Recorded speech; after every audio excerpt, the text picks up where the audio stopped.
Hey guys, I'm Tommy, and this is my audience. Christy, Taylor, Gracie, this is Kurt. And today we're going to be talking about mobsters of the 1930s.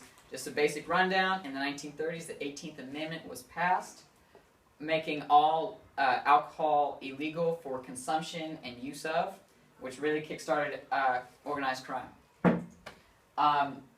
Our first mobster is Tony Big Tuna Accardo, born Antonio Leonardo Accardo in 1906, Chicago, Illinois. He got the name Big Tuna from catching a very large tuna, and he then received the nickname Joe Batters for being very good with the baseball bat and not because of the sport. He was a part of the Chicago outfit working under Al Capone.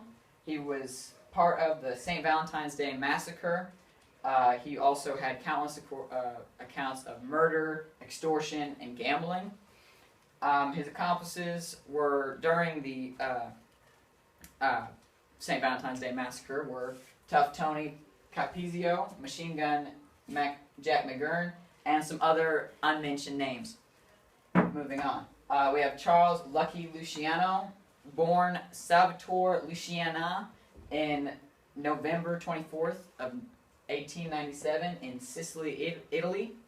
He got the nickname Lucky because he was kidnapped, stabbed, mugged, and beaten up to a bloody pulp and left to die on one of the beaches of New York City.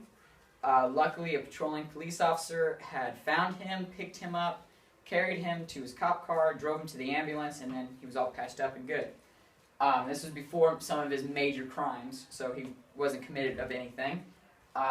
He was part of the New York outfit, and as he was rising through the ranks to become the head of the Genovese crime family, he took out two of the largest crime families in New York by shooting them in meetings and pretty much just assassinating them. He then placed people that he liked in power in those positions, making him one of the greatest businessmen of all time. Just kidding. His crimes included bootlegging, murder, prostitution, gambling. He was pretty much the start of the new kind of mobster. One that didn't just rob banks and go around. He actually used dirty money. He printed money. He had prostitution and gambling, as I've said before.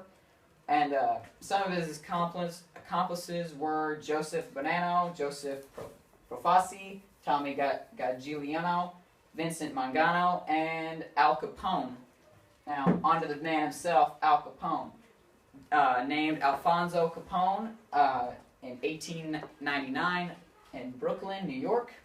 He got the name Scarface from being cut in a bar fight when he called the fighter, like the attacker's sister, not so nice name. I guess he deserved it. And the media, like when he started to be questioned for crimes, the media just hated him and called him this. And Al Capone could not stand it. He hated it. He got angry whenever someone called him it. So, if you're working for him, don't call him it unless you want to wind up sleeping with the fishes. Dun-dun-dun. Anyway, he worked out of New York the beginning part of his life, but then he was mentored by Johnny Torrio. Taught him the basics: murder, prostitution, how to rob a bank successfully, the usual stuff, the usual knowledge you learn when growing up as a kid. He then moved out to Chicago when the prohibition of the 18th Amendment was passed. He made $60 million annually from bootlegging, so all this prostitution, gambling, and stuff was just side money. Some of his accomplices were Tony Big Tuna Accardo, that we just talked about a minute ago, Charles Lucky Luciano, again, and Jack Guzik, and of course his mentor Johnny Torrio. Johnny Torrio was murdered, sadly, which didn't make Al too happy. Apologize for the phone. He was shot down along with Al's brother Jack. He had his hand inside of the St. Valentine's Day Massacre. Really, it was his orchestrated plan. Anyway, we'll see a picture of that. The St. Valentine's Day Massacre allegedly included Big Tuna Accardo and several other, four other mobsters of his. They walked in dressed as policemen and shot up these four North Side gang members who were rivals to Al. And moving on, these were some of the sources that I used, biography.com mainly. And teachers, I'm sorry for the interruption. If I could have your students' attention real quick for just 1 minute. I wanted to announce, unfortunately, that this Saturday's cross-country district meet is canceled due to the fact that too many students are not eligible. I hope that this is something we can fix next year. I commend everyone who's remained eligible and finished the season. I think it's been an awesome first cross-country season, but we have to be students before we're athletes.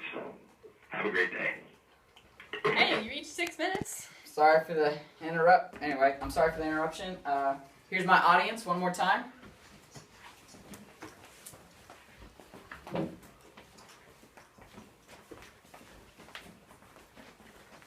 Thanks, guys, again. Have a good one.